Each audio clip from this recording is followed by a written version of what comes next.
quand le cours de l'histoire est arrivé au jour du 7 septembre 2013, le monde entier a tourné ses regards vers la grande salle de cette université en Asie centrale. Ce dirigeant d'un grand pays de l'Orient a proposé au monde entier une initiative venue de l'Orient.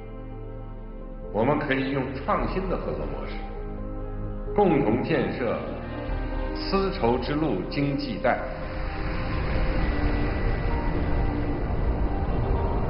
En tant que plus grande scène de l'histoire humaine, cette ancienne voie marchande longue de 10 000 km, qui a été baptisée de différents noms, comme route des épices, route du jade, route du thé, enregistre le périple de la perfection de soi de la société humaine et des progrès des civilisations.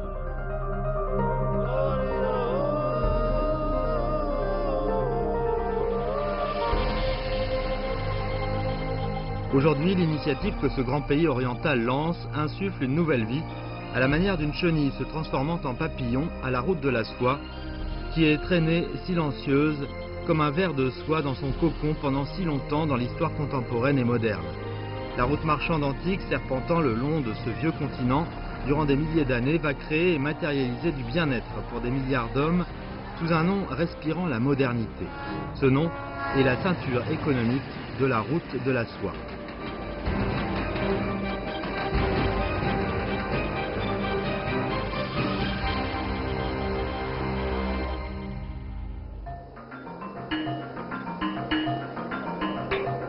Aujourd'hui, les gens modernes adoptent toujours un angle de vue considérant cette voie marchande antique zigzagant sur le continent eurasiatique comme une route entière. Quoique sinueuse, elle reliait étroitement l'Asie et l'Europe. Ça, c'est l'image actuelle de la route de la soie. Cependant, la connexion des voies entre l'Asie et l'Europe n'a jamais été une connexion simple, une connexion physique, au sens propre du terme.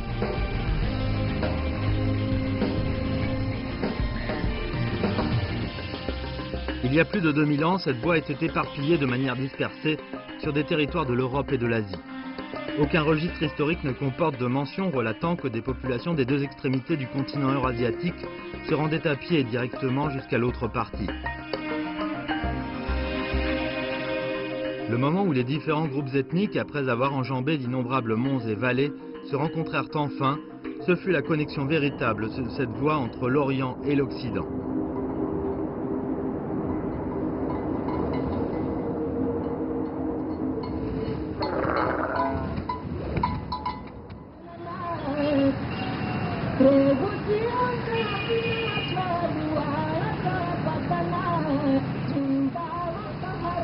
Voici l'humble ville de Taxila, à environ 50 km dans le nord-ouest d'Islamabad, la capitale du Pakistan.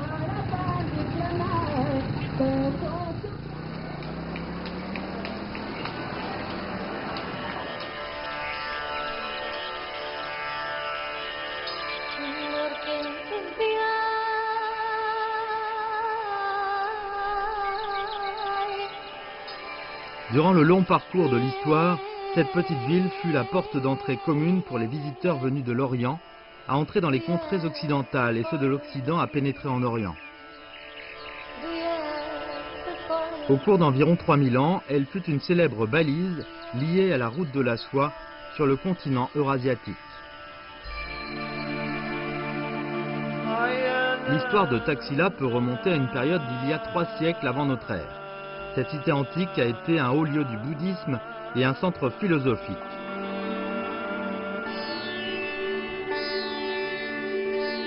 Quand on explore le destin tumultueux de cette voie antique, qu'est la route de la soie, Taxila est une ville incontournable. Now basically it was a monastery area. Monastery means where the monks live and study for the students. And Dr. John Marshall, 28 rooms found here. 28 rooms down for the study, 28 second for the living quarters. And it was a room for the Tansan. And this is the second place for the fire lamp used here at night time. Si Taxila a pu pénétrer dans le champ de vision de davantage de Chinois, c'est grâce à un moine chinois nommé Xuanzang. Au printemps 647, le moine bouddhiste émérite des Trang, Xuanzang, qui partit quérir des sutras dans l'ouest, pénétra sur le territoire de l'actuel Pakistan. La destination de sa pérégrination vers l'ouest fut bien Taxila. Dans le roman classique monumental de Chine, La pérégrination vers l'ouest, cette contrée est décrite comme le ciel de l'ouest. Il y a plus de 1400 ans, partant de Chang'an de Chine, qu'il s'agisse de l'itinéraire sud ou de l'itinéraire nord de la route de la soie, ils se rejoignirent toujours à Taxila. C'est aussi un important relais sur la route de la soie pour les caravanes marchandes de l'Orient. À partir de là, vers l'ouest, on entra officiellement dans la partie d'Asie centrale et d'Europe. Et pour les caravanes marchandes d'Europe ou d'Asie centrale, à destination de l'Orient, Taxila fut aussi leur première étape, vers le grand empire des Trang, en Chine, en terre orientale.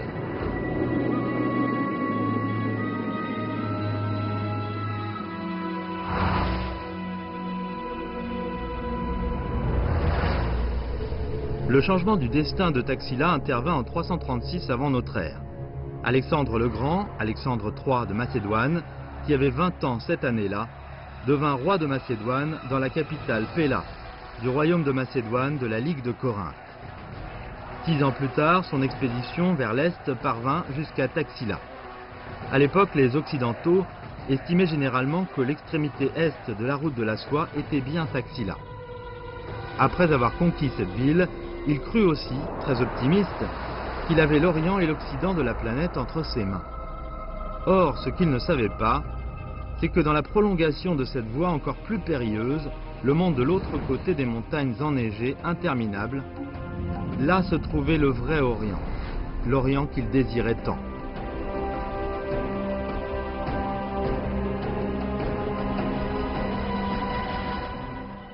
亚历山大东征呢，它其实是军事的需要、扩张的需要，但是最后的起的结果呢是打通了商业上的这种丝绸之路这个西段。亚历山大之前呢，这个欧洲和中亚地区是并没有直接的联系的，而亚历山大东征从古希腊、马其顿地区一直打到了今天的阿富汗，打到了印度河。那么这样一来，就把整块这块地区给连成了一片，建立一个很大的这样一个帝国。对，这就是亚历山大东征带来的这个意义。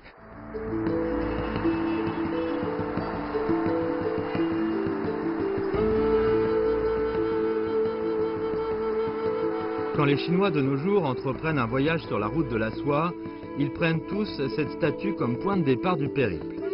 Cette statue de l'empereur Wu des Han est érigée dans la ville de Xi'an.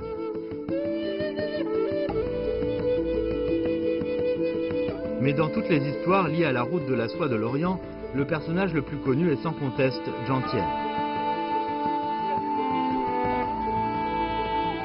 Environ 200 ans après la prise de Taxila par Alexandre le Grand, l'empereur Wu des Han de Chine, pour soulager la pression militaire en provenance des contrées occidentales, dépêcha en 138 avant Jésus-Christ l'émissaire Jiang Tian, qui le long de la voie marchande menant à l'ouest pénétra dans l'actuelle vallée Fergana, en Asie centrale, pour essayer de trouver des alliés militaires contre les Xiongnu. Grâce aux efforts diplomatiques inlassables de Jiang Tian pendant environ 20 ans, à partir de 119 avant Jésus-Christ, les différents royaumes dispersés dans les bassins des rivières Sire et Amoul en Asie centrale commencèrent à multiplier leurs liens diplomatiques. 比如说张骞通西，他第一次出去，他根本没有完成正式的使命，没有联络到大夏跟汉朝合作。但是呢，他在外面10多年时间，他把西域的情况做了很透彻的调查，所以回来以后，他跟汉武帝做了报告，这样才激起了汉武帝的兴趣。张骞出使西域呢，其实他是安全的需要，为了对付匈奴，断匈奴右臂，张骞是2次出使西域了。其实他的政治任务并没有完成，但是这是中原王朝第一次有人到达西域，并且到了中亚地区，甚至对于西亚都有了相当的了解，所以叫凿空啊。这样再连上亚历山大东征打通的西段，再加上河西走廊到长安、洛阳的东段，丝绸之路就全部打通了。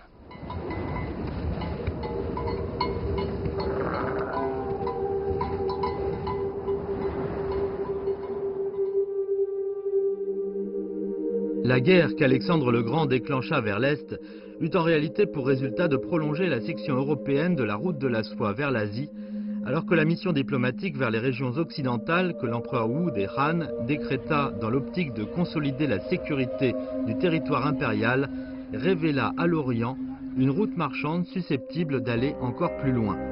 Cette rencontre inattendue, qui intervint au 1er siècle avant notre ère, permit aux voies marchandes des deux extrémités de l'Europe et de l'Asie de se connecter après environ 200 ans de tâtonnement.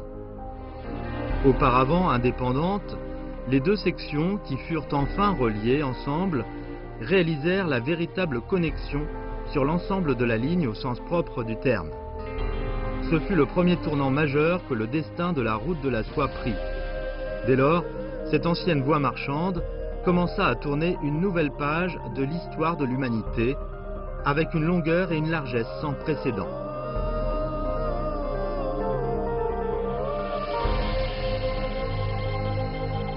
En l'an 60 avant Jésus-Christ, pour garantir la sécurité des échanges commerciaux via la route de la soie, l'Empire des Han établit une administration des contrées occidentales. Commandement militaire des contrées occidentales, en l'an 97, l'émissaire des Han orientaux, Gan Ying, parvint de la mer Méditerranée avec quantité de tissus de soie.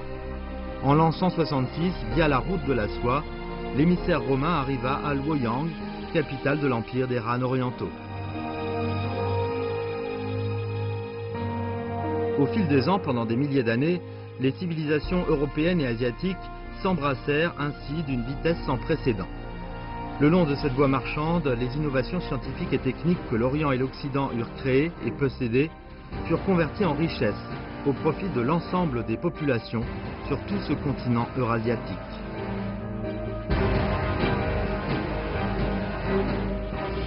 La route qui permit la libre circulation dans les deux sens facilita le heurt et la fusion de différents groupes ethniques, de nations et de royaumes, d'où la réalisation d'une amélioration et des progrès dans l'ensemble. The Silk Road isn't just a single road, it's really a network of routes, of trade connections that developed over a historical time, connecting China and East Asia to Central Asia, to Europe, to Africa, to the Middle East. So the Silk Road is really a network of routes that integrated this vast part of the world. 丝绸之路是个桥梁，就是连接东西方之间的一个桥梁。在古代，从张骞通西域之后2000多年，一直到中国的唐宋年间，这条路是世界上唯一的一条这个商业之路。 İpek yolu aslında Doğu ile Batı'yı birbirine bağlayan, İpek yolu bizim insan olarak kurduğumuz ilişkinin ticaret üzerinden, aynı zamanda sadece ticaret değil, ticaret üzerinden kültürlerin birbiriyle etkileşimini sağlayan ve bizim hayatımızda da, Türklerin hayatında da çok önemli bir yere sahip olan bir yol, İpek yolu. つまり同じような時期になぜ都市文明が四大文明が生まれたのかっていうのはやっぱりそこに中央ユーラシアっていうそのシルクロードの主要部隊で中央ユーラシアがあって初めてその端っこにある都市文明が結ばれていく。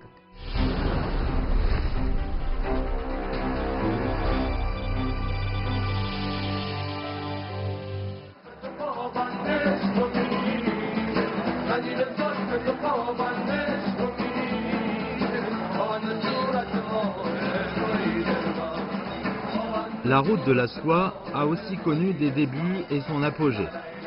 Elle a vécu ses vicissitudes et traversé des turbulences.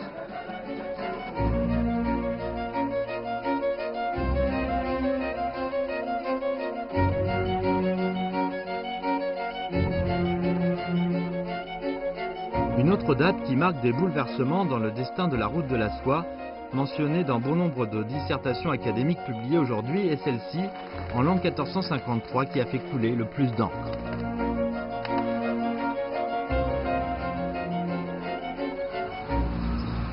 L'actuelle ville de Bursa, en Turquie, n'est plus aussi prospère que jadis. Cette ville en bordure de la Méditerranée a une histoire de 2300 ans derrière elle.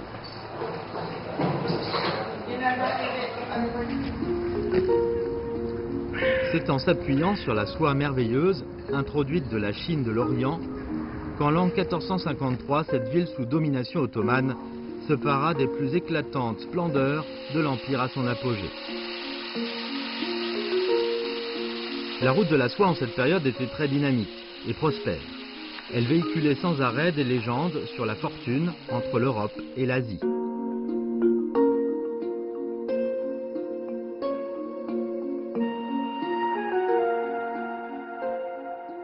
Bu işler bu bir koleksiyon veya bunlar çok eski işler. 500-600 sene boyunca kızların çeyiz olmuş, yağlık, uçkur anlamında ve Osmanlı kültüründe bayanların çeyizi ve sarayları süslüyorlarmış. Gelen değerli misafirlere bunlar hediye ediliyormuş ve bunların ilgileri, orijinalleri ise şurada yapılmış olarak ben size şunları sunabilirim. Şurada eski, bu bir koleksiyondur tabii. Çok değerlidir. Şurada 190 senelik bir objedir. Havludur ve Bursa havlusu. Bursa yöresine ait havlu. Çok güzel. Yani gerçekten çok böyle insan dokunmayabilir. Nasıl? Güzel mi? Güzel gerçekten. Beğendiniz mi? Ben bayağı beğendim. Bunları herkese görmek nasip olmaz. Qu'il s'agisse de cette ville ou de cette voie marchande longue d'une dizaine de milliers de kilomètres, le tournant que le destin prit eut lieu le 29 mai 1453. Ce jour, l'armée de l'Empire ottoman lança l'ultime siège de Constantinople, capitale de l'Empire romain d'Orient, l'Empire byzantin. De Bursa à Constantinople, la distance était de moins de 200 km. Et au-delà, c'était le territoire européen, la porte ouest de la route de la soie. Les habitants de Bursa assistèrent ce jour à la progression de cette bataille.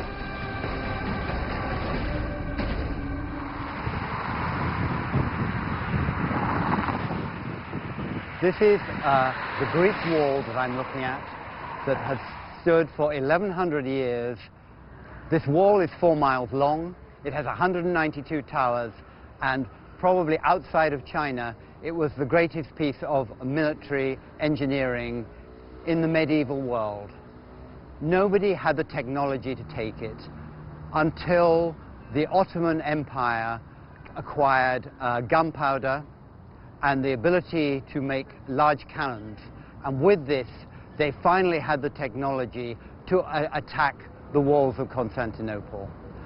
His army ringed the walls along the whole of its 4-mile length, a huge army of maybe 70,000 people.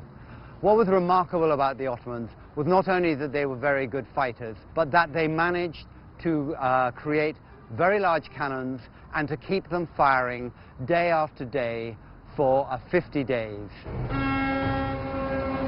Normalement, si l'Empire ottoman avait remporté la victoire, la route de la soie aurait pu franchir sans obstacle le détroit du Bosphore pour pénétrer en Europe et inaugurer un périple hautement profitable. Dans la soirée, le drapeau de l'Empire ottoman fut hissé sur l'enceinte de Constantinople. L'Empire byzantin, vieux d'1 millier d'années, disparut ainsi de la route de la soie. Or, ce qui n'était pas prévu, c'est que, avec la victoire militaire de l'Empire ottoman, la progression de la route de la soie s'arrêta étrangement sur la rive est du détroit du Bosphore. 中东地区大概从波斯帝国就是2500年以前开始，一直到第一次世界大战结束，这个地区有五个大帝国统治。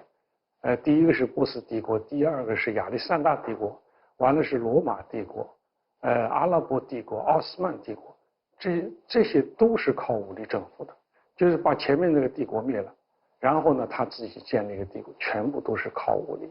那么时间统治最长的是奥斯曼帝国。Aujourd'hui, se tenant debout au bord du détroit reliant l'Asie à l'Europe, on n'a qu'à faire 1560 mètres à pied, ce qui prend moins de 20 minutes pour passer de l'Asie à l'Europe.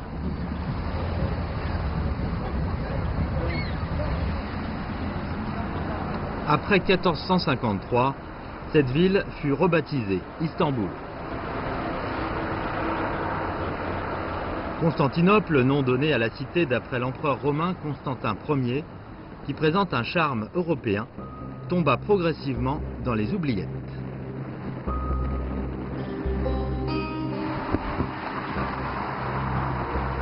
L'historien britannique Roger Crowley a publié en 2014 le premier ouvrage de sa trilogie sur l'histoire de la Méditerranée, 1453. Dans ce livre, l'auteur décrit cette histoire avec force détail. Ce qui est dommage, c'est que l'an 1453 changea non seulement le destin d'une ville, mais aussi celui de la voie marchande qui avait existé pendant des milliers d'années sur le continent euro-asiatique.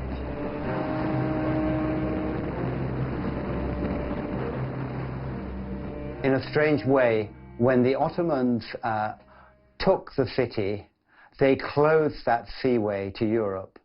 And this would be the force that started to drive the Europeans to think of sailing out into the Atlantic, round Africa, to reach India and to reach China by another way.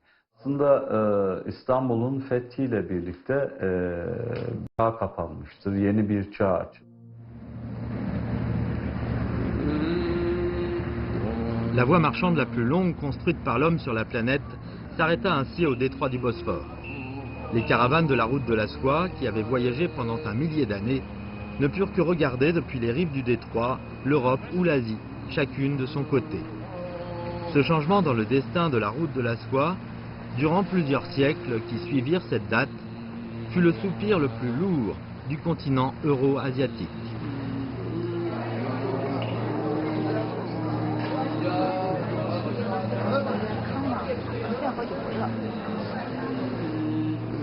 Les auberges à Bursa, sur la route de la soie, contiguës les unes aux autres, n'avaient d'autre choix que de rester silencieuses durant les 600 ans qui suivirent.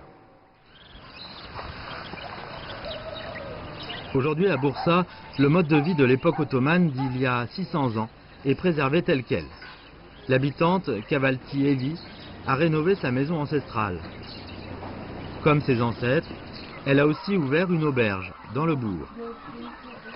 Seulement, les clients qu'elle reçoit ne sont plus les voyageurs qui vont et viennent sur l'antique route de la soie.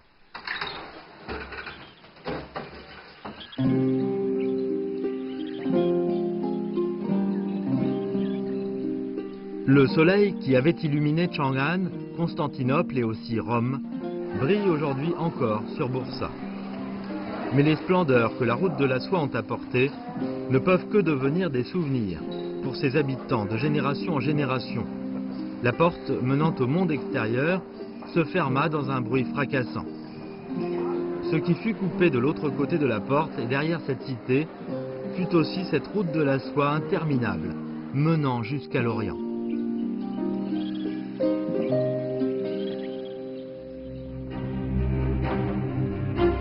Après que l'Empire ottoman ne bloque la route de la soie, les pays européens se mirent aussitôt en action. Seulement 49 ans après la chute de l'Empire romain d'Orient, la flotte de Christophe Colomb mettait les voiles à partir du cap de Palocène, en Espagne. 5 ans plus tard, le Portugais Vasco de Gama, à la tête de sa flotte, contournait le cap de Bonne-Espérance, un océan plus vaste que la Méditerranée, apparu devant les Européens émerveillés. Dès lors, les caravanes occidentales et orientales furent remplacées par des voiliers. La route de la soie millénaire, prospère et éclatante, demeurait dans l'histoire. Les vastes régions sans littoral, connectées par elles sur environ 10 000 km sur les continents d'Europe et d'Asie, commencèrent à s'éloigner graduellement de la civilisation maritime, qui se développait à une vitesse fulgurante. D'où l'énorme écart qui se creusa entre les deux parties en termes de niveau de développement. Sur la carte des civilisations de l'humanité, les couleurs les plus brillantes ne furent plus le vert de la steppe, le jaune du désert, le blanc des montagnes, mais l'azur des immenses océans.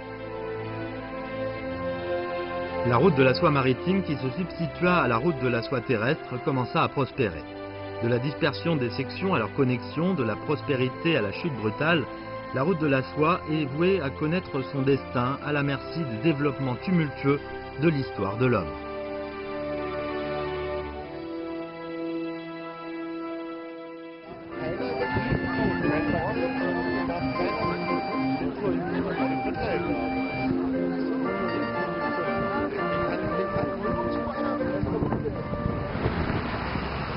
500 ans après le feu de la guerre sur cette voie, l'Empire ottoman vit sa route, une fois de plus, revenir dans le monde des humains, d'une manière tout à fait accidentelle, et commencer un nouveau périple de son destin.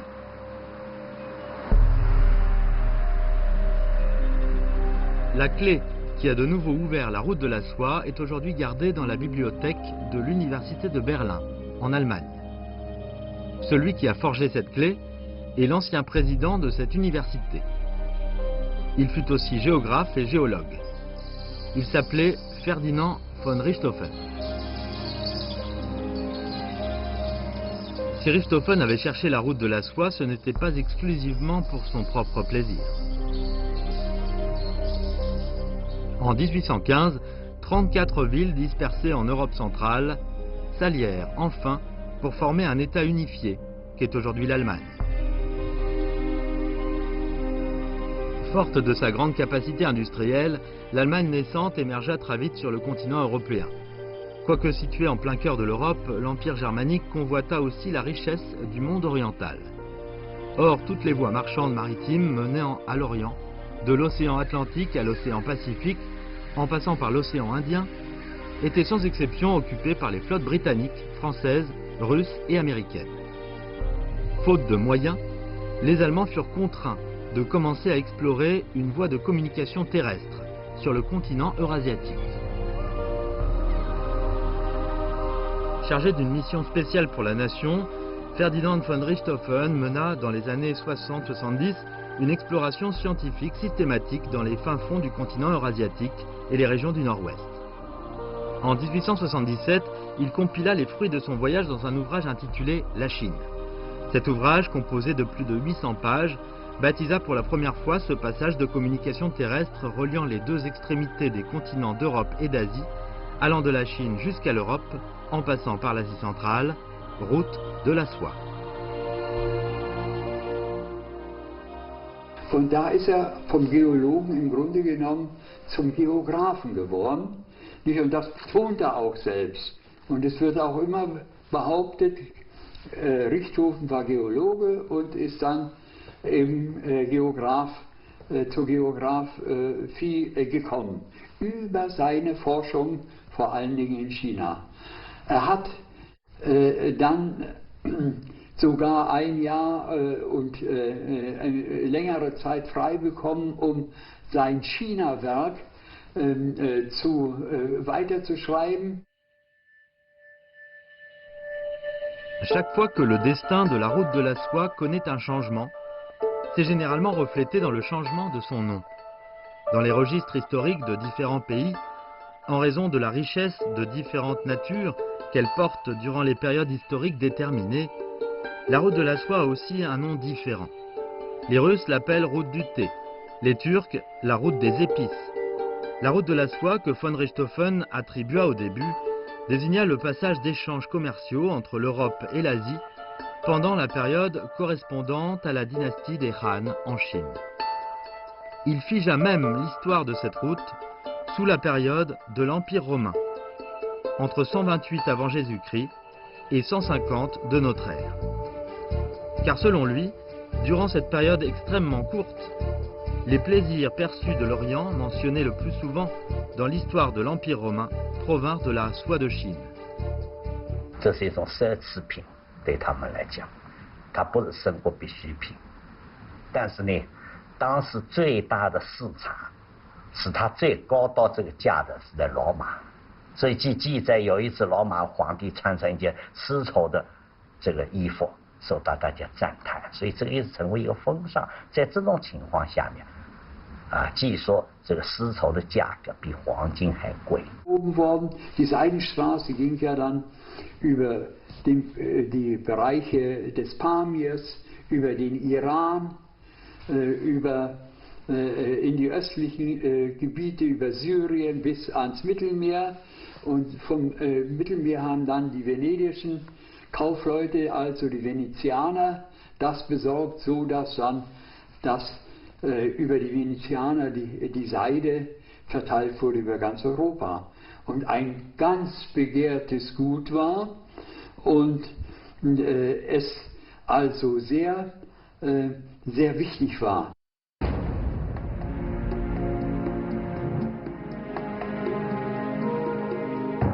Von Richthofen donna non seulement un nom à la route de la soie, mais lui ouvrit aussi une porte pour qu'elle revînt au monde.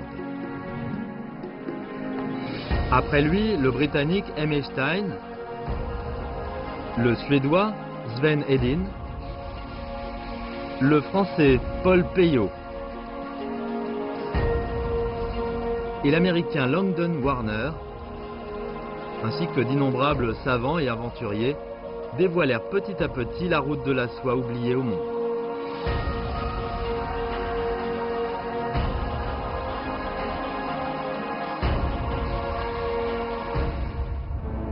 Voici la carte complète des itinéraires de la route de la soie dessinés par les hommes d'aujourd'hui.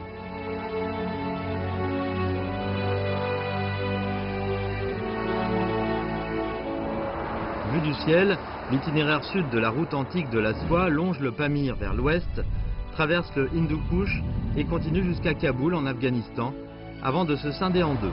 Une branche passe vers l'ouest jusqu'à Hérat, se croise avec l'itinéraire central en provenance de la cité de Balkh et continue à se diriger vers l'ouest en traversant Bagdad, puis Damas, avant d'atteindre Sidon ou Beyrouth, sur la rive est de la Méditerranée.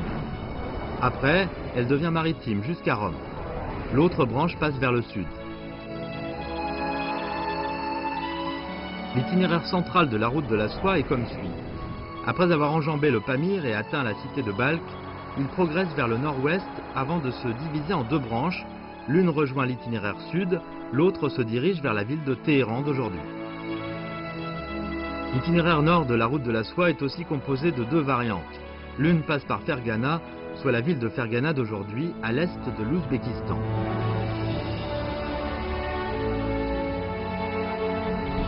Arrivée à Merv, elle rejoint l'itinéraire central de la route avant de continuer vers l'ouest. L'autre variante passe par Talas, longe le Sir vers le nord-ouest, contourne la mer d'Aral et la côte nord de la mer Caspienne jusqu'à Tan, sur la côte est de la mer d'Azov. Ensuite, elle passe par la mer pour arriver à Kerch puis Constantinople, soit la première ville turque d'aujourd'hui, Istanbul. Quand la société humaine d'aujourd'hui prête son attention à nouveau à cette route et établit avec précision, d'après sa mémoire, une carte des itinéraires de la route de la soie, c'est déjà 2100 ans après l'expédition d'Alexandre le Grand, et aussi plus de 1900 ans après la pénétration de Jantien en terres occidentales. Également plus de 400 ans après la conquête de Constantinople par Mehmed II. Cependant, la route de la soie, revenue dans le champ de vision du monde après sa réapparition en 1887, n'a pas pensé que le parcours de son existence pour cette période serait toujours pénible. En 1991, suite à la désintégration de l'ex-URSS, le cœur du continent eurasiatique s'est davantage morcelé. Pour essayer de valoriser les ressources de cette partie de la route de la soie, certains pays ont successivement établi leur plan d'action. Cependant, pour différentes raisons, le paysage économique de cette région n'a pas tellement changé. Au cours des décennies, la route de la soie attendait silencieusement un nouveau départ de son destin. Au nouveau siècle, quelles seraient les nouvelles histoires que cette route marchande allait connaître pour voir son destin changer?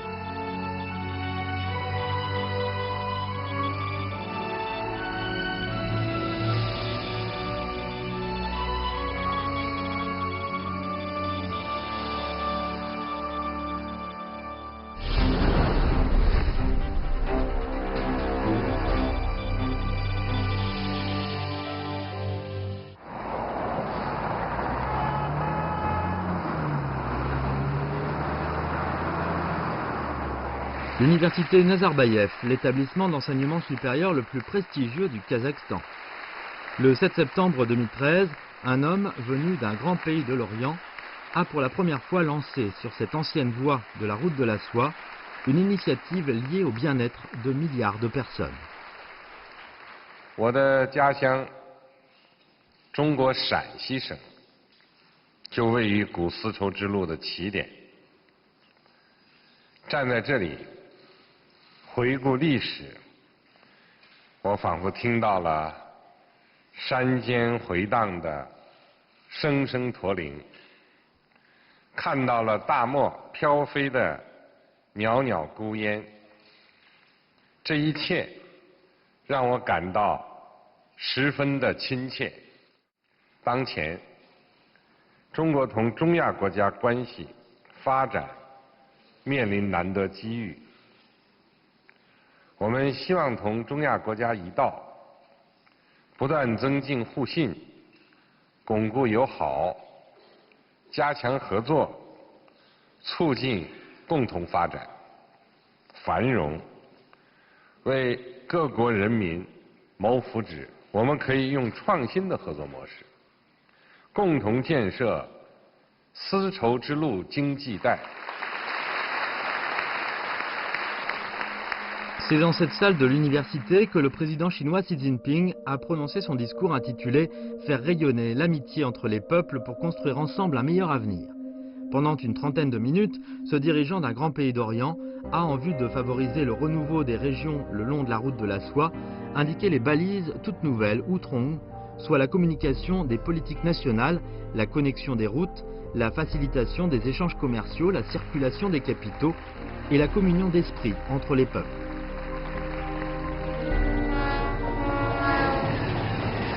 Et la ceinture économique de la route de la soie, à construire sur cette base et qui appartient à tout le continent eurasiatique, sera aussi un important soutien au bien-être de milliards d'hommes.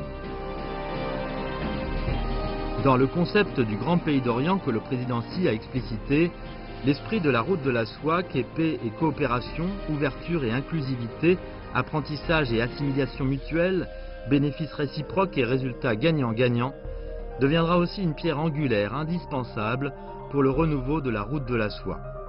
Ces valeurs, tirées du bilan dressé à partir de l'histoire plusieurs fois millénaire de cette route, devront non seulement être transmises par les hommes d'aujourd'hui pour elles, mais davantage guider les populations du continent eurasiatique à construire cette ceinture économique au profit de tous les peuples. Ce jour, la proposition de la Chine, élaborée avec la sagesse chinoise, a réalisé un des tournants les plus profonds dans le destin de la route de la soie. Cette initiative lancée par ce grand pays d'Orient a retenti en un rien de temps sur l'ensemble du tracé de la route de la soie. Au milieu du regard admiratif, l'ancienne route de la soie voit ainsi se dessiner un voyage de sa vie toute nouvelle.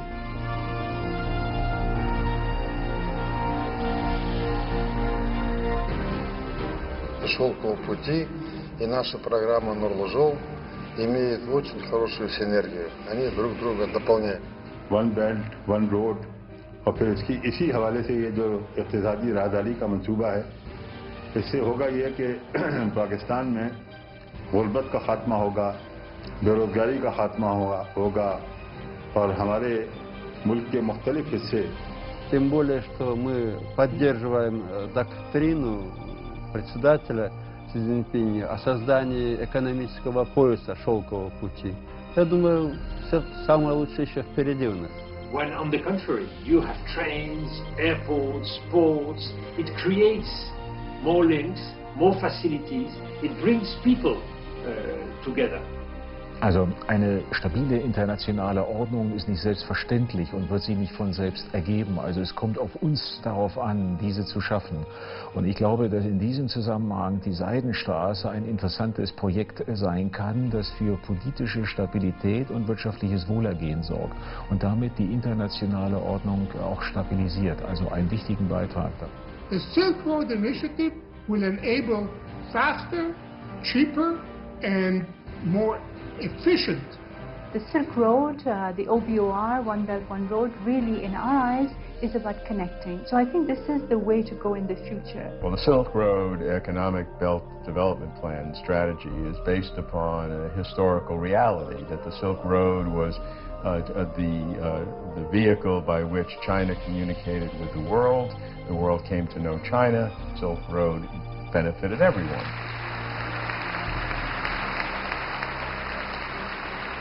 丝绸之路是历史留给我们的伟大财富。“一带一路”倡议是中国根据古丝绸之路留下的宝贵启示，着眼于各国人民追求和平与发展的共同梦想，为世界提供一项充满东方智慧的共同繁荣发展的方案。